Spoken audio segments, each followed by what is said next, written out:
ఇంటి నుంచి ఆఫీస్కి వచ్చేప్పుడు నాకైతే సైకిల్ పైన ఒక అబ్బాయి కనిపించాడు. మామూలుగా అందరూ ఎలా అయితే ట్రావెలింగ్ చేసుకుంటూ వెళ్తుంటారు కదా, సో ఒక యాత్రికుడు అనుకున్నాను. బట్ దాని తర్వాత ఆ అబ్బాయిని ఆపి మాట్లాడిన తర్వాత తెలిసింది ఏంటంటే ఒక ప్రాబ్లంతో ఈయన తన సైకిల్ యాత్రని మొదలుపెట్టాడు. మన ఆంధ్రప్రదేశ్లోని అనంతపురం నుంచి ధర్మవరం అబ్బాయి ఇతను. సో అక్కడి నుంచి హైదరాబాద్కి 400 కిలోమీటర్లు సైకిల్పై వచ్చాడు హైదరాబాద్కి. అసలు ఎందుకు వచ్చిండు, ఏంటి కహాని అన్నది ఆయన మాటలను తెలుసుకుందాం. Ride for justice, solve my problem. అసలు ఏంటి ప్రాబ్లం ఏంటి బాస్ మీది? నాకు 2022లో అన్న. మీ పేరు అఖిల్ నరాల్ అనేసి అక్కడ కనిపిస్తుంది. ఇన్స్టాగ్రామ్ ఐడి కూడా మాకు ఇక్కడ కనిపిస్తుంది. భారతదేశం జెండా ఉంది అండ్ భారత్ గ్యాస్ అనేసి ఇంకో జెండా ఉంది. సో నేను ఫస్ట్ ఏమనుకున్నా అంటే మీరు ఏదో క్యాంపెయిన్ గురించో లేకపోతే దేని గురించో, యాత్రికులు కొంతమంది వెళ్తుంటారు కదా, సో అలా అనుకున్నాను. ఏంటి ప్రాబ్లం ఏంది అసలు? నేనైతే ట్రావెలర్ ఏం కాదన్న. నేనైతే ఏంటి అంటే నా పేరు సాయి అఖిల్. నాకు అనంతపూర్లో డిఎస్పి రెడ్డి గ్యాస్ ఏజెన్సీస్ అని చెప్పేసి ఒక గ్యాస్ ఏజెన్సీ ఉంది బస్ స్టాండ్కి ఆపోజిట్లో. ఆ గ్యాస్ ఏజెన్సీలో ఏంటంటే ప్రొపరేటర్ రేవతి ఆ మేడం వచ్చేసి నాకు 19th ఫిబ్రవరి 2022లో ఒక అగ్రిమెంట్ చేసింది. 49% షేర్ నేను అమ్ముతున్నానని చెప్పేసి. అది నాకు ఒక మ్యూచువల్ ఫ్రెండ్ ద్వారా మధ్యలో ఆమె దగ్గర నుంచి నేను కొనుక్కోవడం జరిగింది. సో కొనుక్కున్న తర్వాత ఏమైందంటే కంపెనీలో రీకాన్స్ట్రక్షన్ చేపియాలన్నప్పుడు కంపెనీకి తీసుకెళ్ళింది అనమాట. అక్కడ టీఎం సార్ వాళ్ళు ఏం చేసినారంటే 6 months తర్వాత నీకైతే అఫీషియల్గా మేము రీకాన్స్ట్రక్షన్ చేస్తామన్నారు. రీకాన్స్ట్రక్షన్ అంటే ఇప్పుడు మన ల్యాండ్స్ ఎట్లయితే రిజిస్ట్రేషన్ చేయించుకుంటామో మన పేరు పైన, అది కంపెనీలో 49% షేర్ నా పేరు పైన ట్రాన్స్ఫర్ అయ్యేదాన్ని రీకాన్స్ట్రక్షన్ అంటాం. వాళ్ళు 6 months తర్వాత చేస్తామన్నారు. ఆ 6 months మధ్యలోనే ఆమె కంపెనీకి మనం లోడ్స్కి తెప్పించుకునే డబ్బులు ఏవైతే ఉంటాయో ఆ ఫండ్స్ పర్సనల్గా డైవర్ట్ చేసుకునేది ఆమె పర్సనల్ యూస్ కోసం. ఎందుకంటే ఇంకా కంపెనీ అకౌంట్ మొత్తం ఆమె పేరు మీద ఉంది కదా, నా పేరు మీద రాలేదు. సో ఈజీ ఉంది కాబట్టి ఆమె మేనేజర్ కలిసి వాళ్ళకి నచ్చినట్టు వాళ్ళు చేసుకునేటోళ్ళు. 2-3 సార్లు నేను చెప్పిన అట్లా చేయకూడదు అనేసి మధ్యవర్తితో చెప్పించిన. ఇంకోసారి గట్టిగా చెప్పిన ఇట్లా ఫైనాన్షియల్ డిసిప్లిన్ లేకుండా చేసే వ్యాపారం చేయలేం మేడం, ఇట్లంతా చేసే కుదరదు అని గట్టిగా చెప్పిన. అమౌంట్ ఎంత? టోటల్ 67 lakhs అన్న. సో చెప్పిన తర్వాత ఆమె ఇట్లా నాకే ఎదురు చెప్తావా, ఇట్లయితే కాదు నీకు నేను చేసాను అనింది. చేసి అదిలే నా డబ్బులు నాకు ఇచ్చే వెళ్ళిపోతా అన్న. అప్పుడు మళ్ళీ రెండోసారి ఏమైందంటే రెండోసారి అగ్రిమెంట్ చేసి ఇచ్చింది అన్న. రెండోసారి టోటల్ అమౌంట్ సెప్టెంబర్లో వచ్చినావా నువ్వు హైదరాబాద్? అన్ని ప్రూఫ్. ఓకే. టోటల్ 67 lakhsకి 2 monthsకి హాఫ్ అమౌంట్ ఇస్తాం. మిగతా 2 monthsకి మనము. ఇది ఫస్ట్ టైం చేసిందా?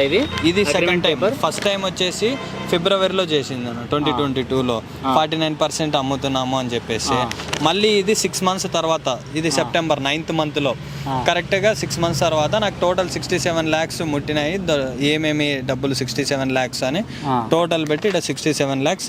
మధ్యలో 2 months తర్వాత అంటే 21 November 2022కి హాఫ్ అమౌంట్, మిగతా 2 monthsకి రిమైనింగ్ హాఫ్ అమౌంట్ ఇస్తా అని చెప్పి రాసింది.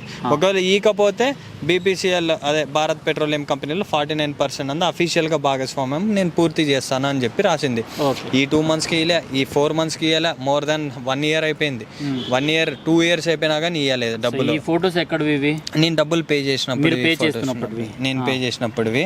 సో ఇది నేను 2.5 years మళ్ళీ 2 years తర్వాత అదే మళ్ళీ 49% షేరు కృష్ణారెడ్డి అనే అతనికి అమ్మింది. నేను గట్టిగా అడుగుతూ ఉంటే అప్పుడు కొంచెం నాకు అప్పుడు 5 lakhs అట్లా నాకు 33 lakhs ఇచ్చింది. రిమైనింగ్ డబ్బులు అడుగుతూ ఉంటే ఇంకా ఇవ్వట్లేదు.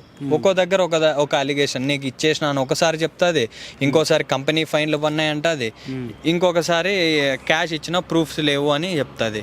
ఒక్కొక్కసారి ఒక్కొక్క అలిగేషన్ చేస్తూ ఉంది అని ఆమె. సో ఇప్పుడు ఏంటంటే నా రిమైనింగ్ 34 lakhsకి నేను ఫైట్ చేస్తూ ఉన్నాను.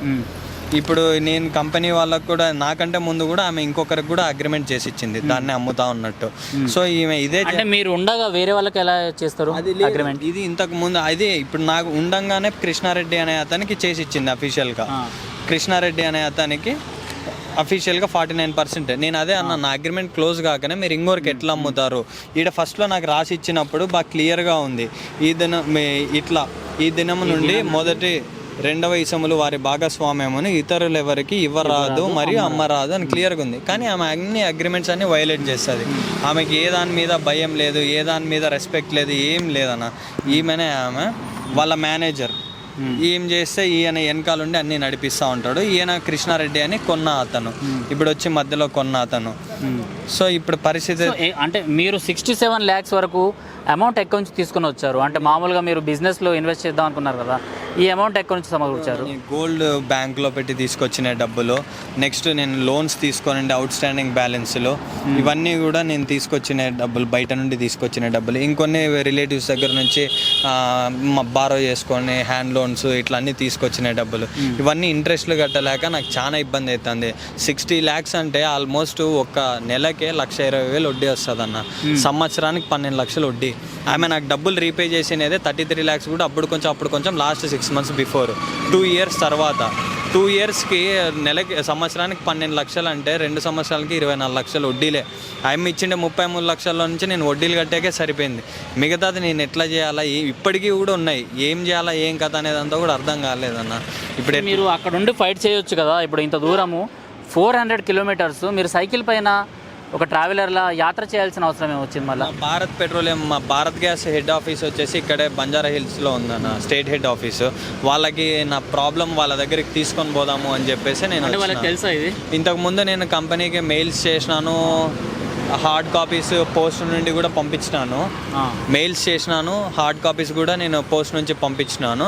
ఇప్పుడు ఇంకొకసారి డైరెక్ట్గా నేనే వచ్చి వాళ్ళకి చెప్దాము ఏంది ఏమి అనేసి, నా పరిస్థితి ఇట్లా ఉంది, ఏమన్నా నాకు జస్టిస్ చేయండి అని అడుగుతాను. ఈరోజు ఇంకా లేరు, స్టేట్ హెడ్ ఆఫీస్ సార్ లేరన్నారు, రేపు రమ్మన్నాను. సో ఎప్పుడు స్టార్ట్ అయ్యారు మీరు అనంతపురం నుంచి? వెనస్డే స్టార్ట్ అయినా, వెనస్డే ఆఫ్టర్నూన్ 4:30 అట్లా. బుధవారం స్టార్ట్ అయితే నిన్న ఈవినింగ్ నిన్న వచ్చేసిన. ఇంక ఈరోజు ఇంకా హెడ్ ఆఫీషియల్కి కలుద్దామని వెళ్తా ఉన్నాను. సో ఏంటి అంతిమంగా మీరు ఎలాంటి న్యాయం కోరుకుంటున్నారు? నా అమౌంట్ నాకు రావాల్సిందే అన్న, ఎట్లయినా సరే ఎండ్ ఆఫ్ ద డే నా అమౌంట్ నాకు రావాల్సిందే. At last my still my breath of my life నేను ఏదైనా చేసి ఏటికైనా రెడీ అవుతాను. నా ఫ్యామిలీ సఫర్ అవుతున్నాం, నేను సఫర్ అయ్యేది వేరు, మొత్తం ఫ్యామిలీని మొత్తం నేను సఫర్ ఆ సిచ్యువేషన్లో పెట్టిన. ఇప్పుడు ఏం చేసేకి లేదన్న పరిస్థితి, డబ్బులు అయితే రావాల్సింది. ఏం చేస్తున్నారు మీరు ఇప్పుడు ప్రజెంట్ అయితే ఏం లేదన్న, ఖాళీ ఉన్నా. ఈ డబ్బులు వచ్చే వరకు ఏం చేసేకి కూడా లేదు, మొత్తం డిప్రెస్డ్గా ఉన్నా, ఎట్లా బయటపడాలో కూడా అర్థం కావట్లేదు. సో గట్టిగా ఫైట్ చేయాలని ఫిక్స్ అయిపోయినా చేస్తాం. కంప్లైంట్స్ ఏమైనా రేజ్ చేసినారా మీరు అక్కడ దీనిపైన? కంపెనీ అండ్ లోకల్ నాయకులతో ఎవరితో మాట్లాడించారా? నాయకులు ఆమె ఎవరు చెప్పినా వినదన్న, లోకల్ నాయకులు చెప్పినా ఇంకోరు చెప్పినా ఆమె వినదు. ఒక్క కంపెనీకే ఆమె వినేది. కంపెనీ వాళ్ళు నువ్వు ఇట్లా థర్డ్ పార్టీ అగ్రిమెంట్లు అన్నీ చేసినావు, నీ మీద యాక్షన్ తీసుకుంటామని గట్టిగా చెప్తే కంపెనీ అప్పుడు ఆమె వింటుంది. కృష్ణారెడ్డి అయినా సరే, ఇప్పుడు ఇంత నేను మధ్యలో దూరినాను కదా, ఆయన ఇన్వెస్ట్ చేసి ఉంటాడు కదా, ఇప్పుడు నేనేమో ఆ కంపెనీ ఏమైనా యాక్షన్ తీసుకుంటే నాకు కూడా ఎఫెక్ట్ అవుతుంది కదా అని కృష్ణారెడ్డి కూడా భయపడతాడు. అర్థం చేసుకొని ఏదైనా మాట్లాడి వస్తే రావచ్చు, అందుకు కంపెనీ ద్వారానే పోదామని అన్నాడు. సో కంపెనీతో మాట్లాడితే మీకు ఫైనల్గా న్యాయం జరుగుతుందనేసి అనుకుంటున్నారా? కంపల్సరీ అన్న, హోప్ ఫర్ బెస్ట్ అంతే. కంపెనీ కొంచెం ఏమైనా హ్యుమానిటీతో ఆలోచిస్తే డెఫినెట్లీ ఇట్ విల్ వర్కౌట్. కాదు అంటే ఇంకా మన చేతుల్లో ఏం లేదు. I want to try process, trust the process and result depends on God's decision. Right, thank you. Thanks అన్న.